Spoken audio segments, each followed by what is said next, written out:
रात का सन्नाटा, दूर चमकते तारे और अचानक एक रहस्यमय चमक। कुछ असाधारण होने वाला था।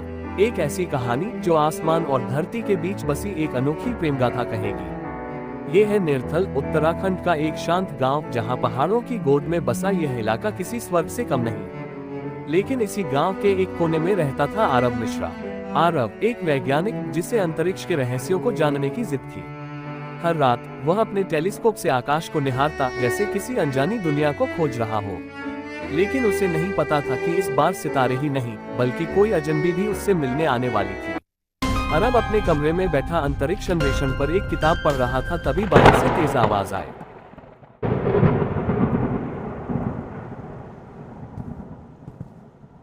वह अपने कमरे का दरवाजा खोलता है और बाहर आकाश की ओर देखता है।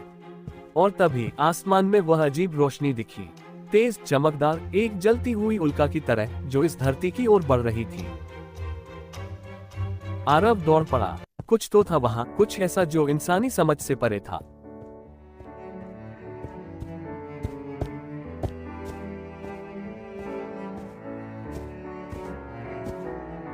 यह कोई साधारण जहाज नहीं था। इसकी चमक, इसकी बनावट, यह इंसानी तकनीक से परे था।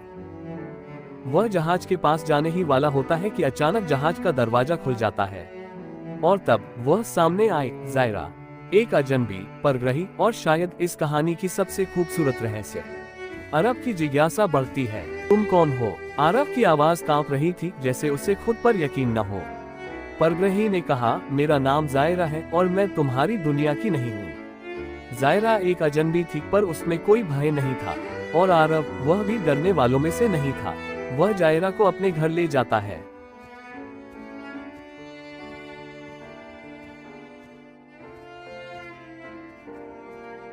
जायरा घर की खिड़की से बारिश देख रही थी। जायरा ने पहली बार बारिश की बूंदों को छुआ और मुस्कुरा उठी। पहली बार पक्षियों की चहचहाहट सुनी और उसकी आंखों में नई चमक आ गई। आरव मिश्रा अभी भी किताब में खोए हुए हैं। जायरा की ओर देखते हैं, सोच में पड़ जाता है।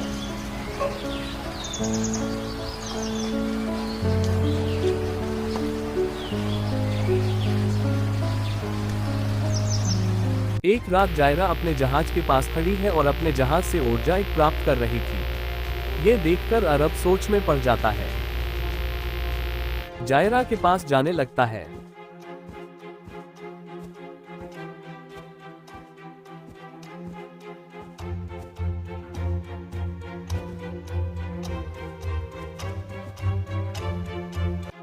वह उससे पूछता है, जायरा, तुम सच में कौन हो? वह छिपा रही थी कुछ बहुत बड़ा। वह कहती है, मैं सिर्फ एक परग्रही हूँ आरव। मैं एक मिशन पर थी, लेकिन अब मेरी दुनिया भी खतरे में है और तुम्हारी भी। आरव कहते हैं कि मुझे ये समझ नहीं आया, जिस पर जायरा कहती है कि समय आने पर सब समझ आ जाएगा। थोड़ा इंतजार करें। अगले दिन आरव शहर जाता है और जायरा के लिए कुछ कपड़े खरीदता है, ताकि कोई उसे पहचान न सके। वह जायरा को शहर घुमाने ले जाता है। वे एक दूसरे से बात करते हैं। जायरा आरव को पसंद करने लगती है। आरव को भी उसमें दिलचस्पी लगती है। वे एक दूसरे से बात कर रहे हैं। तभी अचानक एक अंतरिक्ष यान उनका पीछा करते हुए उनके ऊपर मंडरा रहा होता है। और तब वह कहती है, वे आ गए, जो उसे पकड़ने और इस धरती को नष्ट करने आए हैं। वह कहती है, आरव, मुझे जाना होगा। आरव कहता है, नहीं, अगर तुम गई तो वे फिर भी हमला करेंगे। हमें उन्हें रोकना होगा। अंतरिक्ष यान से बचने के लिए ओपकार को घने जंगल में ले जाता है। वे पहाड़ों में छुपे रहते हैं।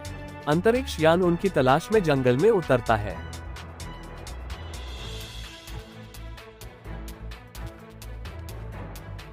वे दोनों 3 एलियंस को अंतरिक्ष यान से बाहर आते देखते हैं। वे जायरा और ओप को देखते हैं और उन्हें पकड़ने के लिए उनकी ओर आते हैं।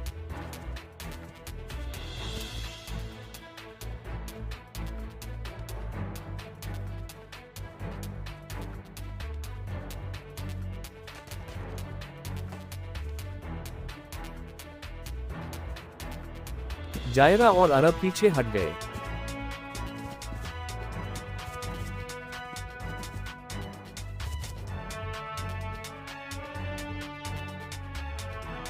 जायरा अरब को वहां से जाने के लिए कहती है, लेकिन अरब ने मना कर दिया।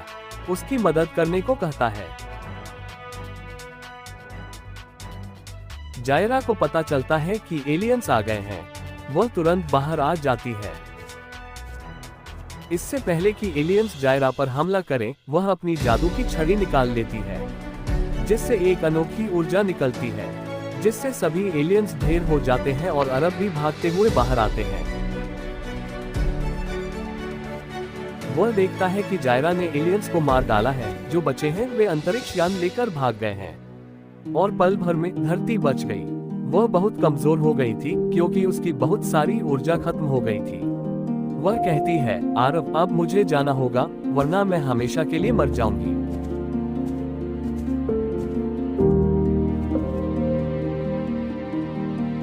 उस रात वह चली जाती है। आरब की आंखें नम थी। लेकिन मैं तुम्हें फिर कभी कैसे देखूंगा? हर रात जब तुम आसमान में वह सबसे चमकता तारा देखोगे, समझ लेना कि मैं वही हूँ और एक दिन मैं वापस आऊंगी। और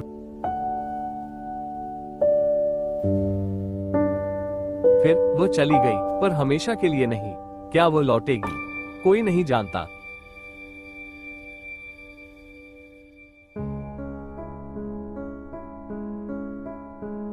लेकिन जब भी वह नीला तारा चमकता है, आरब को महसूस होता है कि जायरा कहीं न कहीं से उसे देख रही है।